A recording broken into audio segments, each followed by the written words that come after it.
Hello बच्चों, welcome back to my YouTube channel Educational Point. स्वागत है आपका मेरे इस नए वीडियो में।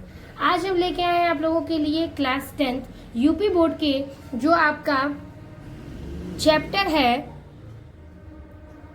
1 रासायनिक अभिक्रिया एवं समीकरण, उसके कुछ महत्वपूर्ण अभिक्रियाएं। यानी आज के इस वीडियो में हम देखने वाले हैं जो चैप्टर 1 के हमने सारे टॉपिक्स क्लियर किए थे, उससे रिलेटेड जो आपके प्रश्न पूछे जाते हैं 2 नंबर में महत्वपूर्ण अभिक्रियाएं, उनको हम आज के इस वीडियो में देखेंगे। जितनी भी सारी अभिक्रियाएं हैं उन सबको हमने एग्जाम्पल के साथ बताया था। तो आज के इस वीडियो में आपको एक बहुत ही ईजी तरीके से लिखा हुआ और आपको फटाफट से याद हो जाएगा ऐसा हम ट्रिक लेकर आए हैं इस अभिक्रिया में। तो चलिए हम एक एक अभिक्रियाओं को पढ़ते हैं, इसके जो परिभाषा है उसको देखते हैं, फिर उस पर आधारित किस प्रकार से आपको उदाहरण बनाने हैं वो देखते हैं। तो देखिए, सबसे पहले है महत्वपूर्ण अभिक्रियाओं का पहला अभिक्रिया है ऊष्माक्षेपी अभिक्रियाएं। यानी एक्सोथर्मिक रिएक्शन क्या है, ठीक है। तो यहाँ पे देखिए, जो ऊष्माक्षेपी अभिक्रिया है उसको इंग्लिश में कहते हैं एक्सोथर्मिक रिएक्शन। इसकी परिभाषा लिखेंगे कि वे अभिक्रियाएं जिनमें अभिक्रिया के दौरान ऊष्मा उत्पन्न होती है, ठीक है।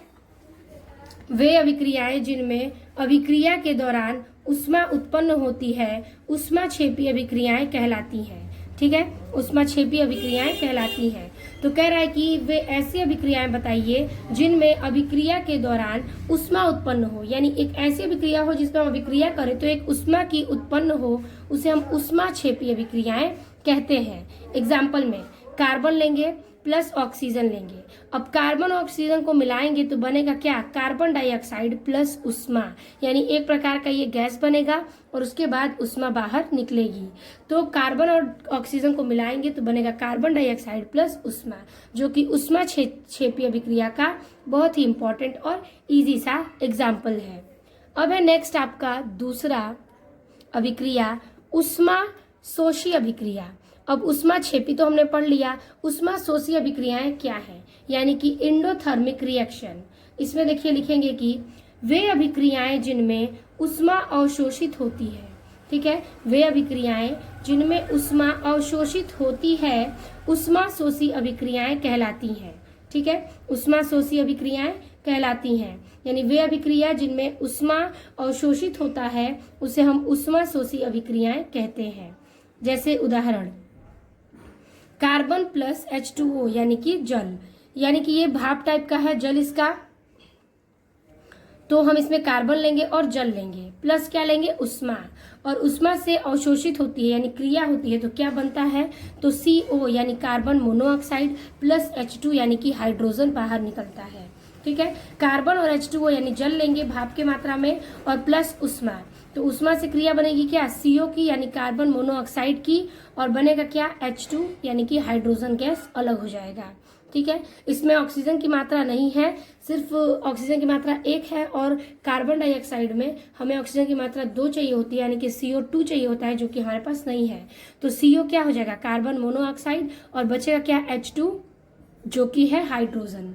तो ऊष्माक्षेपी में जो ऊष्मा है वो बाहर निकलती है, लेकिन ऊष्मा शोषी में ऊष्मा क्या होती है? उसके साथ मिलकर नए चीजों का निर्माण करती है। तो ये था ऊष्मा शोषी और ऊपर था क्या? ऊष्माक्षेपी। ये दोनों ही अभिक्रियाएं बहुत इंपॉर्टेंट है। इन दोनों में कभी कभी अंतर भी पूछता है जो आपको अच्छे से याद रहेगा, तो आप इसको भी लिखेंगे तो अंतर इसका स्पष्ट हो सकता है, ठीक है। अब हम चलेंगे तीसरे अभिक्रिया पर।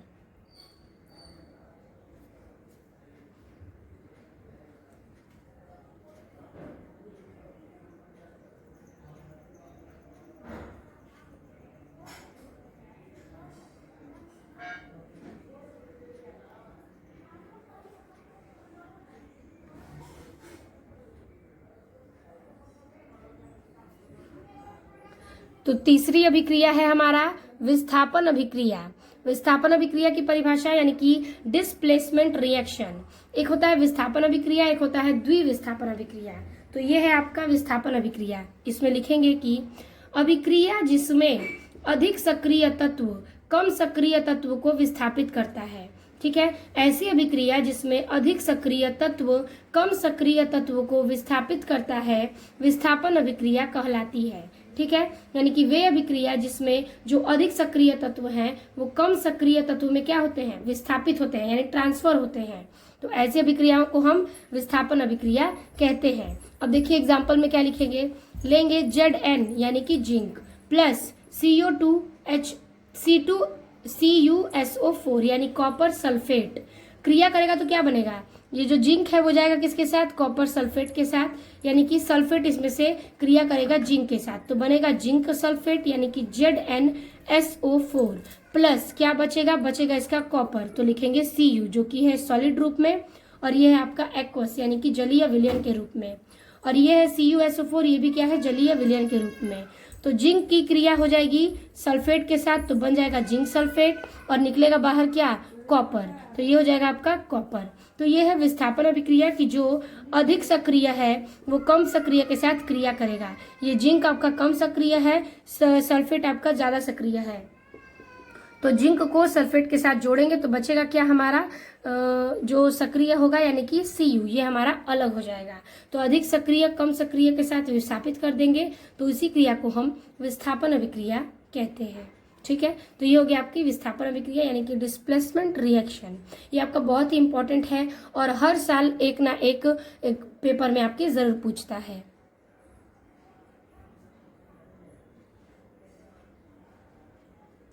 तो हम देखेंगे इसके आगे चौथे रिएक्शन को, यानी कि चौथा अभिक्रिया कौन सा है।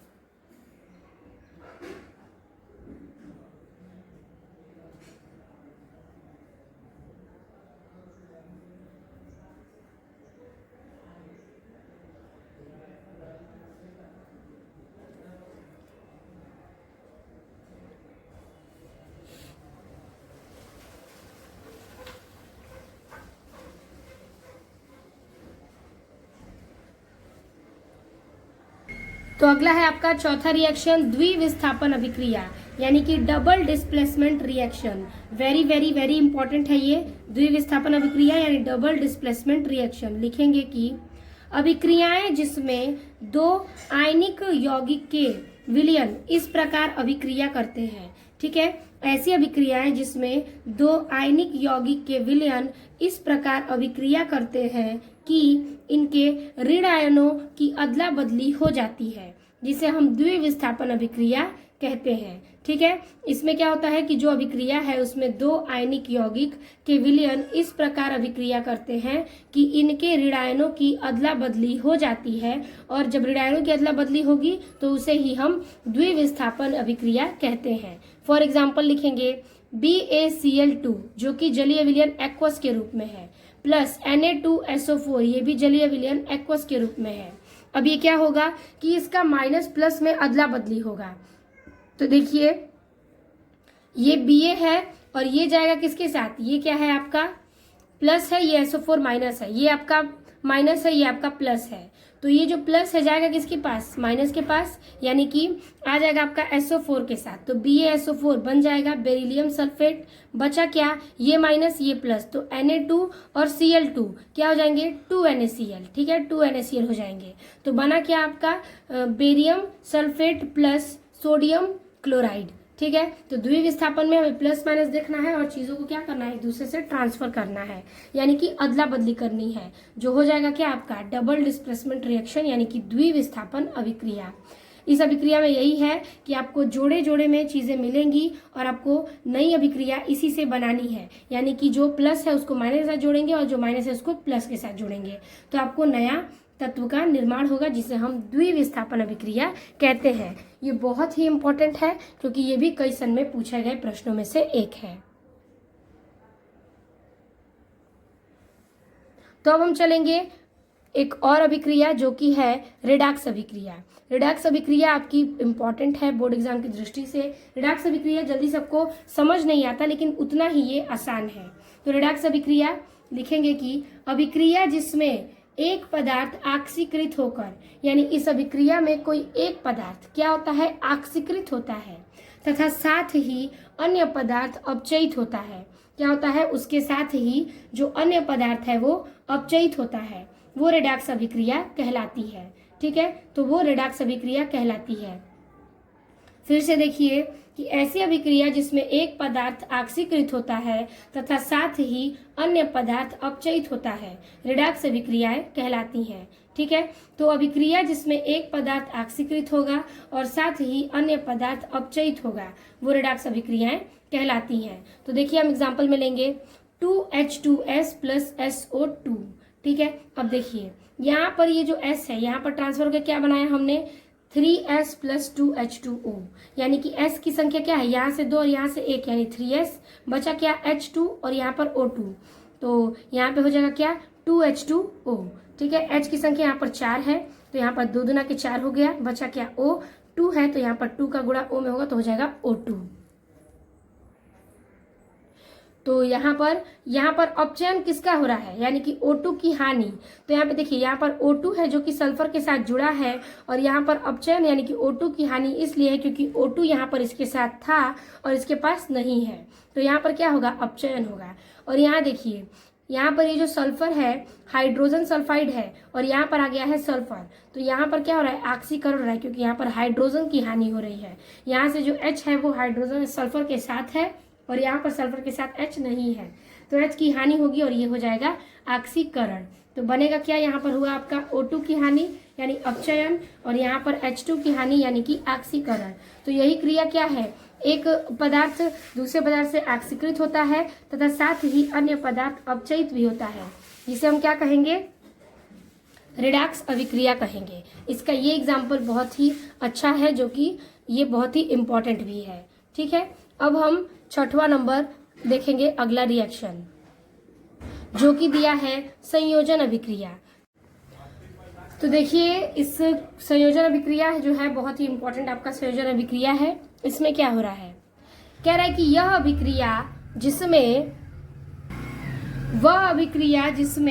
2 या 2 से अधिक अभिकारक मिलकर एक उत्पाद बनाते हैं संयोजन अभिक्रिया कहलाती है। ठीक है, एक ऐसी अभिक्रिया जिसमें 2 या 2 से अधिक अभिकारक मिलकर एक नया उत्पाद का निर्माण करते हैं, जिसे हम संयोजन अभिक्रिया कहते हैं। ठीक है, तो ये एक ऐसी अभिक्रिया है जिसमें 2 या 2 से अधिक अभिकारक क्या करते हैं, मिलकर उत्पाद का निर्माण करेंगे, और ये एक संयोजन अभिक्रिया कहलाएगी। जैसे कि देखिए यहाँ पर दिया है 2Mg प्लस O2, यानी कि यहाँ पर 2 या 2 से अधिक पदार्थ, यानी हमने 2 पदार्थों को लिया और इससे मिलकर एक नया उत्पाद बनेगा, यानी कि 2MgO।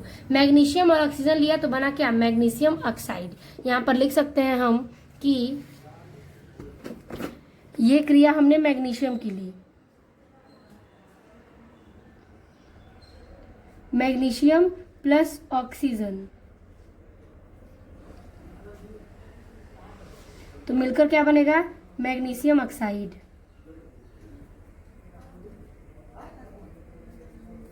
मैग्नीशियम ऑक्साइड बनेगा। ठीक है, मैग्नीशियम ऑक्साइड बनेगा। तो मैग्नीशियम और ऑक्सीजन को जोड़ेंगे तो बनेगा हमारा क्या, मैग्नीशियम ऑक्साइड, जो कि है संयोजन अभिक्रिया का एक बहुत ही इजी सा एग्जाम्पल। अब हम चलेंगे नेक्स्ट यानी कि अगली अभिक्रिया पर।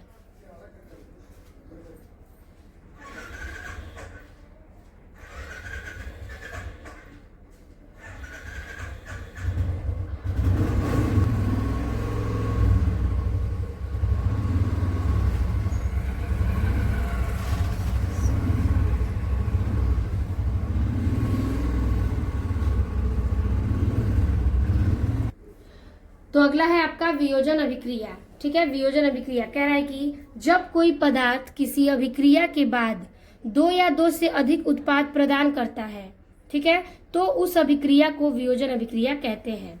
यानी कि कोई एक पदार्थ अभिक्रिया करने के बाद 2 या 2 से अधिक उत्पाद का निर्माण करते हैं, तो इस अभिक्रिया को वियोजन अभिक्रिया कहते हैं। ठीक है, तो कह रहा है इसमें कि जब कोई हम पदार्थ लेंगे और वह 2 या 2 से अधिक उत्पाद में बदल जाए, यानी कि अलग हो जाए, बिखर जाए, तो उसे हम क्या कहेंगे, वियोजन। लेकिन संयोजन में क्या होता है, ये चीजें जुड़ जाती हैं, यानी कि हम 2 पदार्थ लेते हैं और उसको नए पदार्थ में कन्वर्ट करते हैं एक ही उत्पाद में, तो वो संयोजन है। लेकिन एक पदार्थ को 2 उत्पादों में बदलेंगे तो वो क्या है, वियोजन है। जैसे एग्जाम्पल में लिया हमने 2H2O यानी कि जल, तो ये हमने जल का एग्जाम्पल लिया। अब जल क्या हुआ है, 2H2 यानी कि हाइड्रोजन और ऑक्सीजन में क्या गया है, बदल गया है, हाइड्रोजन प्लस ऑक्सीजन में बदल गया। तो देखिए 2H2O हमने जल लिया और ये हाइड्रोजन यानी कि 2H2 प्लस O2 में बदल गया। 2H2O यानी कि यहाँ पर 2H2 हाइड्रोजन की संख्या कितनी है 4 और 2 का गुणा ऑक्सीजन में करेंगे तो ऑक्सीजन कितनी संख्या है 2। तो 2H2 यानी हाइड्रोजन और O2 यानी कि ऑक्सीजन। तो ये हो गया आपका वियोजन अभिक्रिया।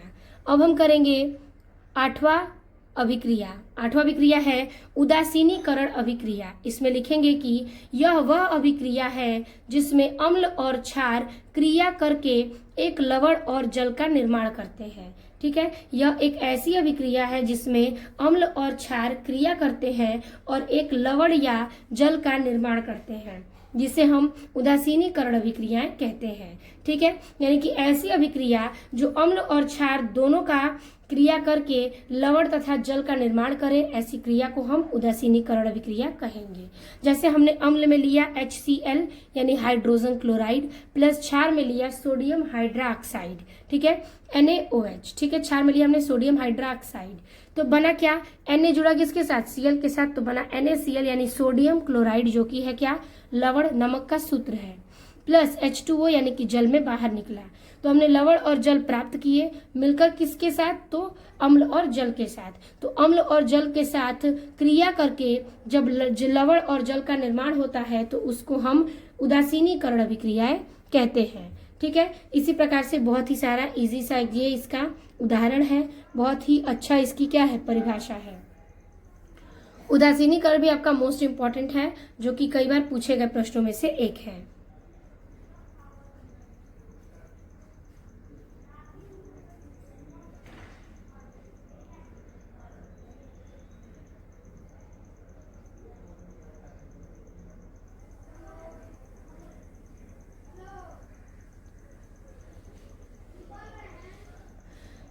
फिर हम नेक्स्ट अपना हेडिंग देखेंगे। नेक्स्ट अभिक्रिया है आपकी समजातीय श्रेणी।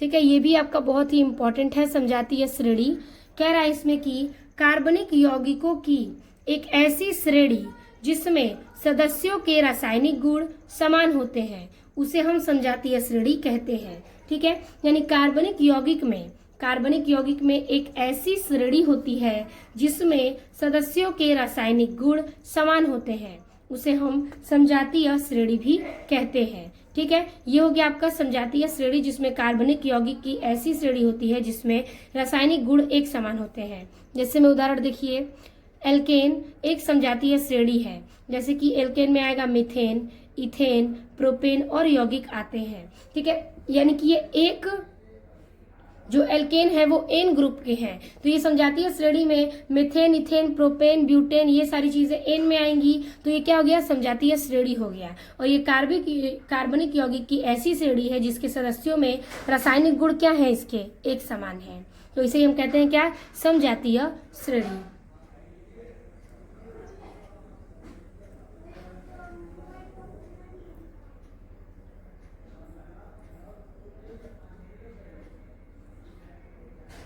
एक और अभिक्रिया है आपकी मोस्ट इंपॉर्टेंट, जो कि है 10वां अभिक्रिया। कह रहा है साबुनीकरण अभिक्रिया। ये साबुनीकरण अभिक्रिया कभी कभी 5 नंबर में बड़े वाले क्वेश्चन में भी पूछता है। तो इसमें लिखेंगे वसा या जल को किसी मजबूत क्षार के साथ गर्म करके जो रासायनिक अभिक्रियाएं होती हैं, यानी वसा या तेल को किसी मजबूत क्षार के साथ गर्म करके जो रासायनिक अभिक्रियाएं होती हैं उसे साबुनीकरण कहते हैं। और इस अभिक्रिया में वसा या तेल साबुन और ग्लिसरॉल में बदल जाता है और साबुन बनाने के लिए इस प्रक्रिया का इस्तेमाल व्यापक रूप से किया जाता है। ठीक है, तो साबुनीकरण यानी कि वसा और तेल को मजबूत क्षार के साथ हम गर्म करके एक रासायनिक अभिक्रिया बनाएंगे और उस रासायनिक अभिक्रिया को साबुनीकरण कहते हैं। और याद रखिएगा ये जो प्रक्रिया है, इस प्रक्रिया में वसा या तेल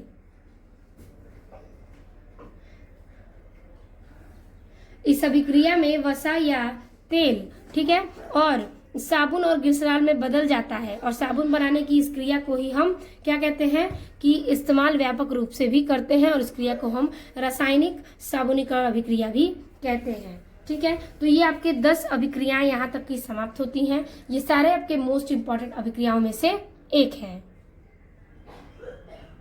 तो इस प्रकार से ये पूरी अभिक्रियाएं समाप्त होती हैं। यहाँ तक के आज की इस वीडियो में हमने समझा महत्वपूर्ण अभिक्रियाओं को, जिनकी परिभाषा और उदाहरण हमने अच्छे तरीके से देखा और समझा। तो ये चैप्टर 1 की आपकी अभिक्रियाएं हैं बहुत ही इंपॉर्टेंट, जो कि आप नोट्स करिएगा, आपके बोर्ड एग्जाम की दृष्टि से बहुत ही इंपॉर्टेंट है। तो वीडियो अच्छी लगी हो तो लाइक कमेंट अपने दोस्तों को जरूर शेयर कीजिएगा। मिलते हैं आपसे नेक्स्ट वीडियो में नए टॉपिक के साथ। तब तक के लिए धन्यवाद।